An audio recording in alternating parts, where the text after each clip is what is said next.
दरगाह पे जाने वाले लोगों को कुछ लोग मुसलमानों में ही रोकते हैं कि वहाँ नहीं जाना चाहिए। में हिंदू जो संगठन है वो भी लोगों को मना करती है कि वहाँ पे मत जाओ, हिंदुओं को मना करती है। मुसलमानों को मुसलमान मना कर रहे हैं, हिंदुओं को हिंदू मना कर रहे हैं।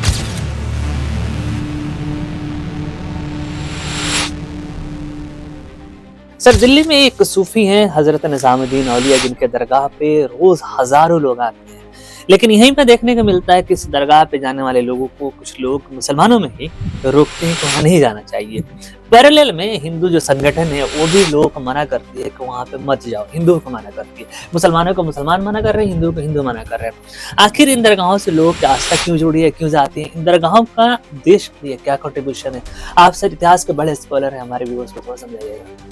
देखिए, अब जो हिंदू संगठन बोल रहे हैं ना, तो ये अभी के उभारे 2-4 सालों की। इससे पहले यूपी में सर्वे हुआ था, अंग्रेजों ने करवाया था, तो यूपी के करीब तकरीबन 87% या 85 के आसपास % लोग दरगाहों पे जाते थे। ये बात है, दरगाहों की पॉपुलैरिटी और संख्या जाने में बढ़ रही है, लेकिन परसेंटेज घट रहा है। देखिए, ये वो आइडियोलॉजी है जो रोक रहे हैं ना, ये फेनेटिक आइडियोलॉजी है। दरगाहों ने भारत की सोसाइटी और समाज, यहाँ की कल्चर के लिए ग्रेट कंट्रीब्यूशन किया। इन दरगाहों ने हिंदी भाषा को बढ़ावा दिया, नंबर 1। देखिए, आप ही देखिए, ख्वाजा मंदिर चिश्ती की दरगाह पे भोजपुरी में कव्वाली होती थी। ख्वाजा बख्तियार काकी जो गरीबों को रोटियां दिया करते थे, उनके दरगाह पे हिंदी भाषा में माई हो माई करके कव्वाली बजता था। और भारत की सोसाइटी में माई का इम्पोर्टेंस बहुत ज़्यादा है। राइट। आज भी भोजपुरी में माई हो माई का गीत बजता है, लोग झूम उठते हैं। जैसे मुसलमान लोग नहीं समझते हैं कि इस माई का कंट्रीब्यूशन कितना है। राइट। इन दरगाहों ने भारत की सोसाइटी के लिए बहुत बड़ा काम किया। जो यहाँ के दबे कुचले लोग थे, शूद्र धर्म के लोग थे या दलित लोग थे, ओबीसी SC ST के लोग थे, उन्हें इन लोगों ने अपने यहाँ पढ़ने पढ़ाने का कंट्रीब्यूशन किया। कबीर, रैदास, पीपा, दादू, ये जितने भी चैतन्य, गुरु नानक, ये जितने संत थे, इन्हीं दरगाहों की पैदावार थे। खलीका अहमद निजामी ने अपनी किताब में लिखा है, religious and politics during 13th century. इन दरगाहों ने भारत की सोसाइटी के लिए भाषा के क्षेत्र में काम किया, लैंग्वेज के क्षेत्र में काम किया, भारत में समानता लाने में काम किया, भारत के गरीबों को लंगर दिया। जो लोग सिख धर्म से लंगर जोड़ते हैं ना, भारत में उससे 300-350 साल कबल पहले लंगर का परंपरा बाबा फरीद और ख्वाजा गरीब नवाज, जिन्हें गरीब नवाज कहा जाता है, गरीबों के लिए लंगर की शुरुआत की। राइट। इसलिए वो गरीब नवाज कहला है। बख्तियार काकी, काकी मतलब रोटी देने वाला होता है। तो गरीबों के लिए लंगर की शुरुआत की, गरीब बच्चों के लिए पढ़ने पढ़ाने का इंतजाम किया।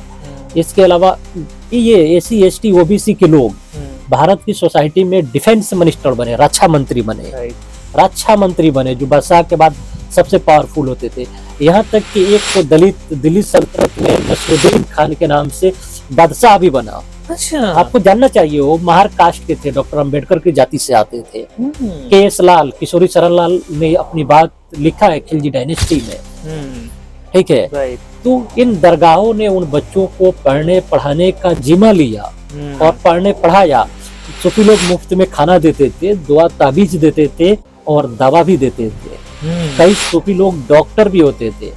यहाँ हर तबके के लोग जाते थे, यहाँ तक कि ब्राह्मण लोग भी जाते थे, जोगी लोग भी जाते थे। निजामुद्दीन औलिया से मिलने के लिए बहुत 40-40 साल, 50-50 साल जोगी मेडिटेशन करने के बाद, योग करने के बाद उनके पास आते थे कि हमें नॉलेज हुआ है, ज्ञान हुआ है कि हमें आपसे मिलना चाहिए।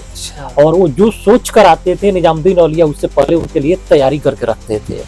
हाँ, दोनों का स्पिरिचुअल कनेक्शन था कि आप सोच के आ रहे हैं, इससे पहले आप जो सोच रहे हैं हम उसकी खाना बना के वही आपको देंगे। तो सूफियों ने शाकाहारी मूवमेंट भी चलाया।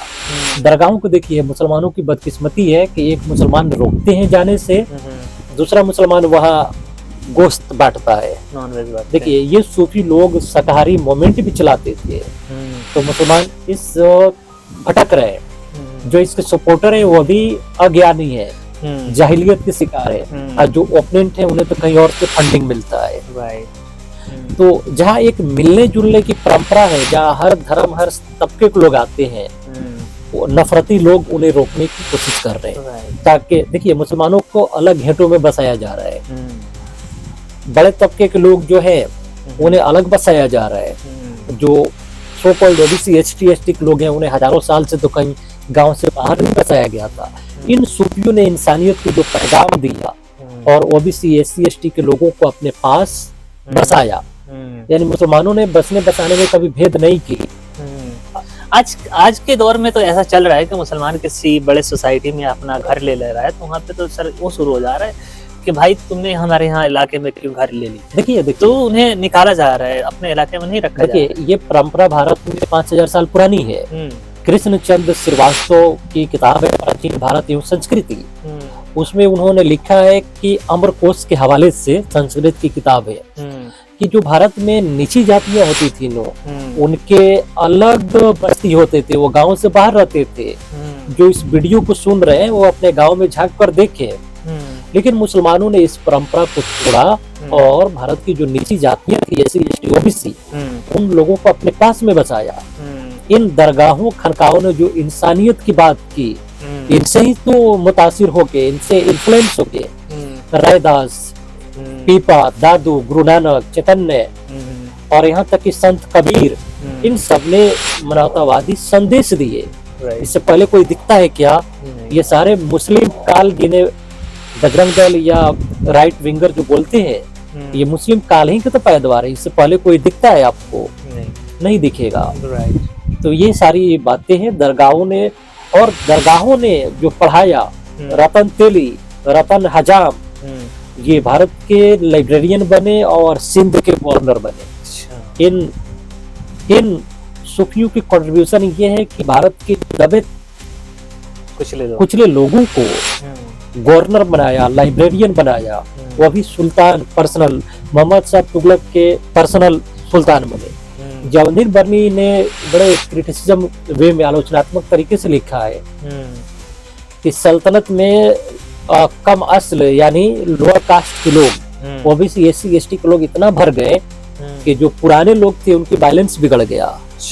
और उन्हीं में से एक दलित वर्ग से आने वाला नसरुद्दीन खान, जो अपने को मुसलमान हो गए थे, कहने को मुसलमान हो गए थे, उन्होंने दिल्ली सल्तनत को कब्जा लिया और अपने को बादशाह डिक्लेयर किया। आप समझ रहे हैं ना मेरी बात को? तो इन दरगाहों और खानकाहों ने पढ़ने पढ़ाने की काम किया। कल्चर के सेंस में भारत की कल्चर और संस्कृति को बढ़ावा दिया। मुसलमान लोग समाज और कल्चर को नहीं समझते, बिल्कुल सही बात। इसी वजह से इनके बुरे दिन आए हैं। सूफियों ने भारत की संस्कृति को बढ़ाया। जैसे कि सूफियों के यहाँ आने पे शर्त ये थी कि अगर आप किसी सूफी के मुरीद बनेंगे तो बाल छील देते थे। अच्छा। हाँ, बाल छीलने की दो मतलब है। एक तो हिंदू धर्म का कस्टम है बाल छीलना, और दूसरा बाल छीलने का मतलब होता है कि आपकी खूबसूरती खराब हो जाएगी। अच्छा।